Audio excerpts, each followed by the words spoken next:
வணக்கம் தமிழர்களே.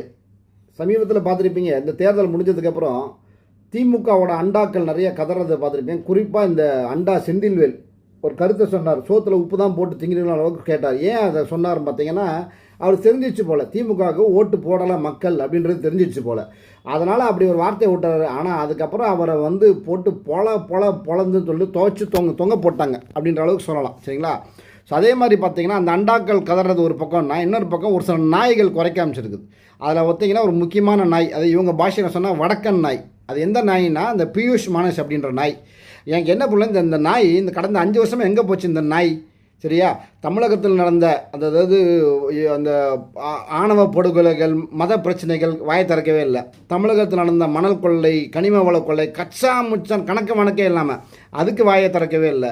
அப்புறம் தமிழகத்தில் நடந்த கள்ளசாராய சாவுகள், அதுக்கு வாயை திறக்கவே இல்லை இந்த நாய். அதுக்கப்புறம் கஞ்சா புழக்கம், மூளை முடுக்கெல்லாம் பரவி இருக்கும் கஞ்சா, அதை பற்றி வாய் திறக்கவே இல்லை. இதெல்லாத்தையும் கொடுமை பெண்களுக்கு எதிரான பாலியல் குற்றங்கள், கண்ணாம்பின்னான் 2 வயசு குழந்தை முதல்ல 60-70 வயசு பாட்டி வரைக்கும் பாலியல் குற்றங்களை உள்ளாக துன்புறுத்தப்படுறாங்க. அண்ணா யூனிவர்சிட்டி வழக்காக இருக்கட்டும், அந்த மாதிரி இந்த ஜாஃபஸாக கஞ்சா வித்ததாக இருக்கட்டும், இது எதுக்குமே இந்த நாய் வாய் திறக்கவே இல்லை. சரிங்களா? ஸோ 5 வருஷமாக நவத்வாரம் மூடிக்கொண்டிருந்த நாய் இப்போ குறைக்க ஆரம்பிச்சிருக்குது. ஸோ இதுவும் நமக்கு என்ன செய்கையை காட்டுது அப்படின்னா, என்ன சிக்னலை காட்டுதுன்னா, திமுக தோற்க போகுது. அதனால அது ஈகோ சிஸ்டம் இருக்கும் இல்லையா, அது 5 வருஷத்துக்கு முன் 2023 போராளிகளாக இருந்த, அதாவது சமூக பிரச்சனைக்கு குரல் கொடுப்பவர்களாக இருந்த பல பேர் பார்த்தீங்கன்னா இப்போ ஆக்டிவேட் ஆகிட்டானுங்க. அந்த ஈகோ சிஸ்டம் நீங்கள் பார்த்துட்டீங்க. நம்ம நடிகர் ஐயா சிவகுமார் கூட பார்த்தீங்கன்னா ஓட்டு போட்டு வந்தோன்னே எந்த அரசாங்கம் வந்தாலும் டாஸ்மாகை மூட வேண்டும்னாங்க ஐயா. ஆனால் இதே சிவகுமார் ஐயா தான் 2021 முதலமைச்சராக பொறுப்பேற்ற ஸ்டாலினை போய் பார்த்து வாழ்த்து தெரிவிச்சுட்டு வந்தார். ஏன் அன்னைக்கு வாழ்த்து தெரிவிச்ச முதலமைச்சர்கிட்ட சொல்லியிருக்கலாம், இல்லை அன்னைக்கு பேட்டி கொடுத்துக்கலாம். முதலமைச்சர்கிட்ட பேசியிருக்கேன் நான், இதுமாரி டாஸ்மாக மூட சொல்லியிருக்கேன். அப்போலாம் பேசலை. 5 வருஷம் ஆட்சி முடிஞ்சதுக்கப்புறம் அவர் ஒரு பேட்டி கொடுக்குறார், டாஸ்மாக எந்த அரசாங்கம் வந்தாலும் மூடணும் அப்படின்னு. ஸோ இதுதாங்க அந்த ஈகோ சிஸ்டம். சரிங்களா? அடுத்து ஒருவர் அவரோட மகன் கார்த்தி, சூர்யா எல்லாம் பார்த்தீங்கன்னா இனிமேல் அப்படியே குரல் கொடுத்துக்கிட்டே இருப்பாங்க. சரிங்களா? இது வரைக்கும் அந்த சித்தார்த்து, இந்த மாதிரி அந்த திமுக ஈகோ சிஸ்டம் ஆக்டிவேட் ஆயிடுச்சு.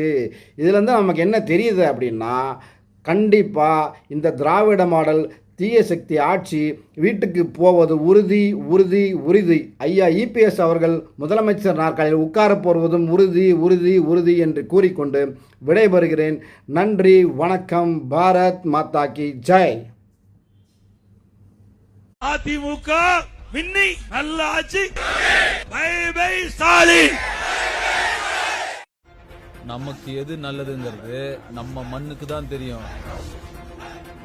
அந்த மண்ணோட ஈரத்தை காயாம காப்பாற்றி அடுத்த தலைமுறைகிட்ட கொண்டு போய் சேர்க்கறது நம்ம கடமை இல்லையா?